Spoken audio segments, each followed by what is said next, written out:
तो जनता जनता इस पर पूर्ण विश्वास कर रही है जो इस बार ओवरब्रिज का मामला अटकेगा नहीं। नहीं, जनता को भी विश्वास है, सरकार भी बहुत ज़्यादा संवेदनशील है, सरकार भी बहुत कॉन्शियस है और हम लोग ने इस बार इस ओवरब्रिज की कार्य को शुरू करके ही रहेंगे, आरंभ करवाएंगे इसको बहुत जल्द। हम लोग चाह रहे हैं कि 15 सितंबर तक यह कार्य आरंभ हो जाए। आप देख रहे हैं केवल सच तक। नमस्कार, मैं सत्यम शिवम केवल सच से।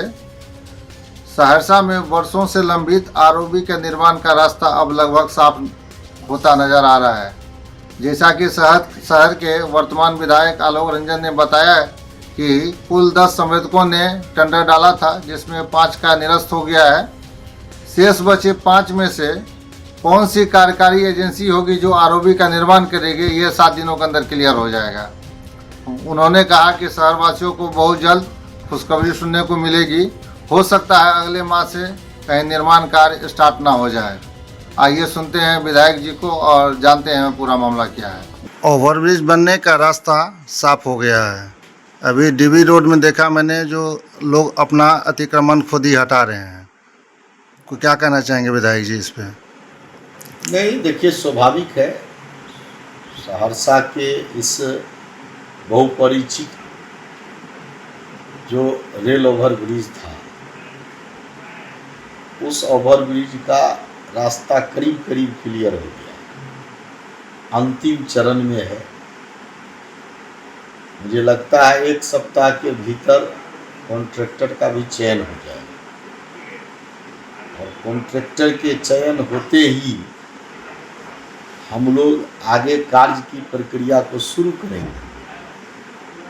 सरकार पूर्ण रूप से, सरकार का ध्यान इस ओवरब्रिज निर्माण को लेकर के, सरकार बहुत संवेदनशील है।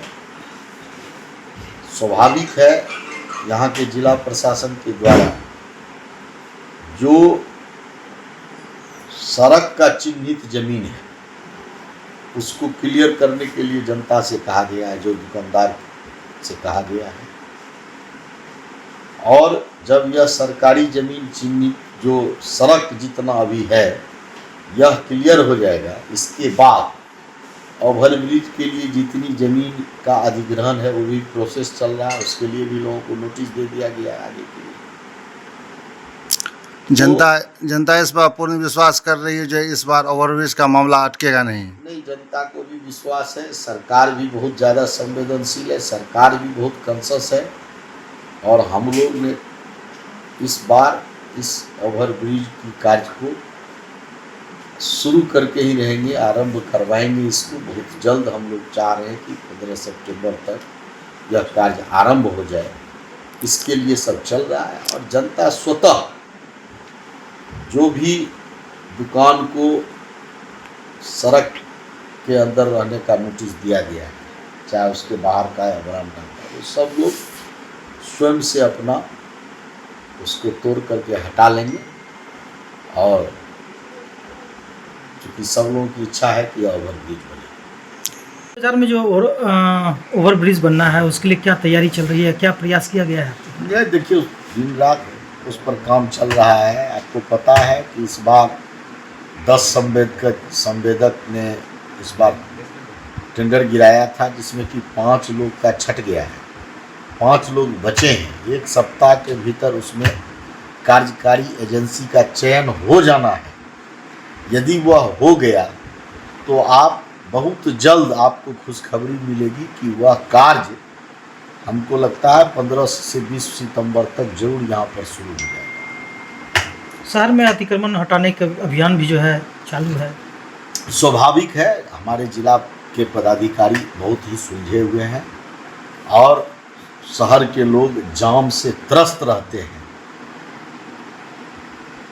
ओवरब्रिज तो बनेगा, उसमें समय लगेगा। ओवरब्रिज भी जो बनेगा उसके लिए भी जो सरकारी ज़मीन है पहले वो खाली कराया जा रहा है, इसके बाद जो ज़मीन अधिग्रहित होगी उसको भी नोटिस दिया गया है। ये सारा प्रक्रिया चल रहा है और मुझे लगता है कि बहुत जल्द, चूँकि सरकार की मंशा है कि सहरसा के जनता को सारी सुविधा उपलब्ध हो, चाहे वह जाम से मुक्त हो, ओवरब्रिज बने, पर्यटन स्थल बने, इन सारे कार्यों को बहुत जल्द आप देखिएगा मूर्त रूप देखने को मिलेगा। जिसका आपके द्वारा जो है कार्य आरंभ की जो है शुरुआत की गई थी, क्यों रुक गया और क्या वजह थी उसमें, और क्या करवाना है आपके द्वारा? पोखर की बात कर रहे हैं? हाँ हाँ बिल्कुल। सो आप कहाँ बोले, सुपर बाजार का जो पोखर है वो मुख्यमंत्री समग्र योजना के तहत उसका सौंदर्यीकरण के लिए हम लोग लिखे थे। जिस कार्य को का टेंडर हो गया, शिलान्यास भी हुआ है, उसके एस्टीमेट में कुछ गड़बड़ियां हुई है। जिस प्रकार का सौंदर्यीकरण मेरे द्वारा दिया गया था उस तरह से नहीं करने के कारण भी हमने उसको कुछ सुधार करने के लिए कहा है, और जो भी गड़बड़ियां हैं एस्टीमेट को उसको सुधार करके और उसको खूब सुंदर बनाने के लिए, चूँकि वह मुख्य जगह का एक छोटा सा तालाब है और उस तालाब में का सुंदरता इस प्रकार का दिखाई पड़े कि जब शाम में लोग वहाँ जाए तो तालाब, लाइट, सब चीज़ लोगों को बैठने का जगह हो, इस प्रकार का एक उसको ठीक करने की आवश्यकता थी, जिसके लिए मैंने विभाग को निर्देश किया था। जो नगर निगम के उस समय में जो तत्कालिक जो एई थे उसके द्वारा वो बनाया गया, बुडको को हमने कहा है कि इसको सुधार करके आप जल्द से जल्द उस काम को चालू करने के लिए।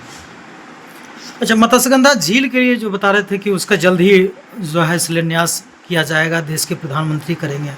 निश्चित रूप से, वैसे तो उसके लिए सामग्री गिरना शुरू हो गया है, जो आपको जानकारी होगा, टेंडर हो चुका है, सामग्री गिरना शुरू हो गया है, और मुझे विश्वास है कि अगला जो प्रधानमंत्री का कार्यक्रम शायद पूर्णिया में हो, और पूर्णिया के बाद हो सकता है कहीं सहरसा में भी हो, लेकिन अभी पूर्णिया प्रस्तावित है।